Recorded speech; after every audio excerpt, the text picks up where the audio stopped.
Good morning, student. So today's our next topic is magnetic force on a current carrying conductor which is placed inside the uniform magnetic field.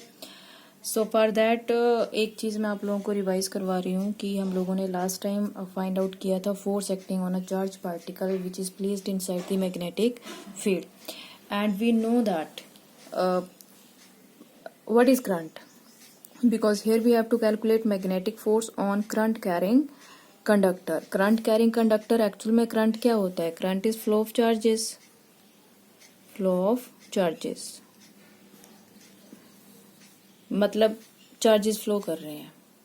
तो अगर charge already हम लोग topic कर चुके हैं कि जब भी हम लोग किसी चार्ज पार्टिकल को प्लेस करते हैं inside the magnetic field, positive और negative charge, it will experience a force. ठीक है, तो ऑब्वियसली अगर हम लोग करंट कैरिंग कंडक्टर को प्लेस करेंगे inside the magnetic field, current carrying conductor consist of large number of electrons. Each electron will experience a force due to magnetic field. then obviously this conductor will experience a magnetic force.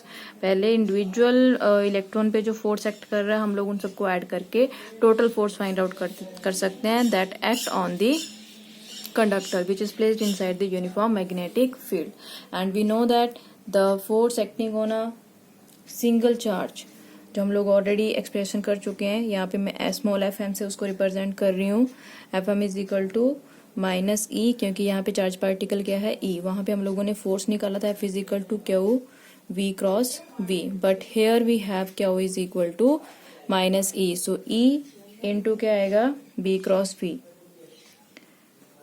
This is the force experienced by a single charge particle, single electron, but flow of current mean to say a large number of current flowing through that conductor. So each electron will experience a force equal to Fm is equal to minus E V cross V.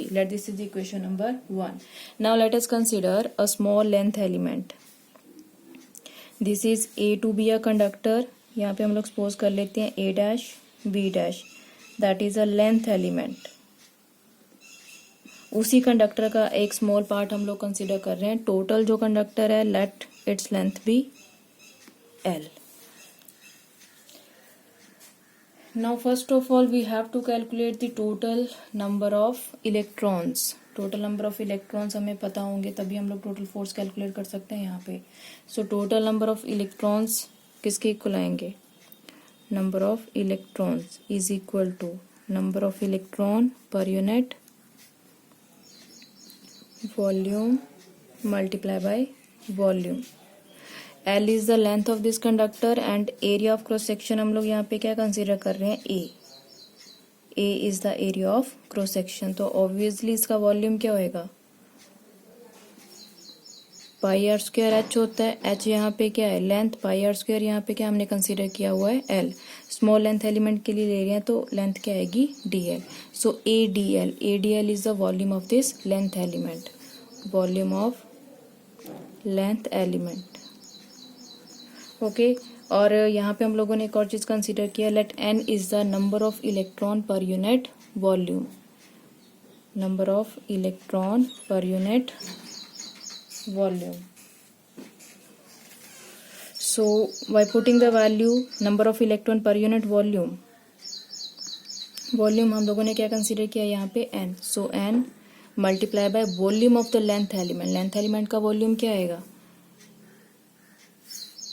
Area of cross section into D L. मैंने पहले बता दिया length element का volume क्या होगा? a into D L. So put this value of a into dl in this equation. So n a dl, these are the number of electron in this length element, total number of electrons. ठीक है. Now we have to calculate the force experienced by this number of electrons in this length element. तो force किसके equal आ जाएगा? Let it be represented by dfm. So dfm is equal to number of electrons multiply by force experienced by electron. Single electron single charge particle कितना force experience कर रहा है वो already मैंने दोनों चीज़ें आप लोगों को बता दी है. सो डी एफ एम किसके इक्वल आ जाएगा? D F M is equal to number of electrons कितने हैं? N A d l multiply by force experienced by electron. Single electron कितना फोर्स एक्सपीरियंस कर रहा है? Fm multiply by Fm. ठीक है. Now from equation number 1 put this value in this equation.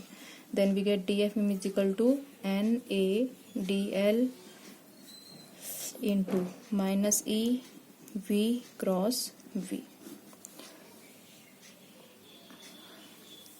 Okay.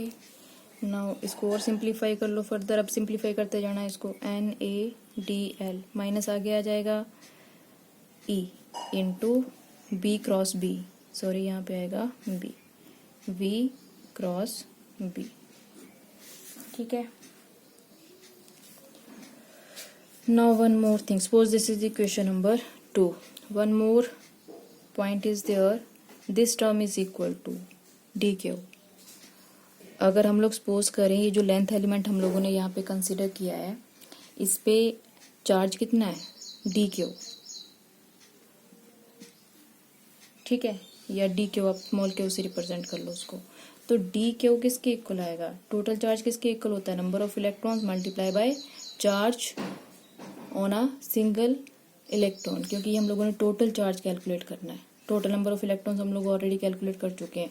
तो total charge किसके equal होगा? Na into dl. Total number of electrons in that length element multiply by charge on single electron. Okay. So this is the total charge on this length element. So ये चीज किसके equal आ गई? This is equal to D Q. We can put. So dFm is equal to minus D Q. और एक और चीज यहाँ पे वेलोसिटी क्या होता है?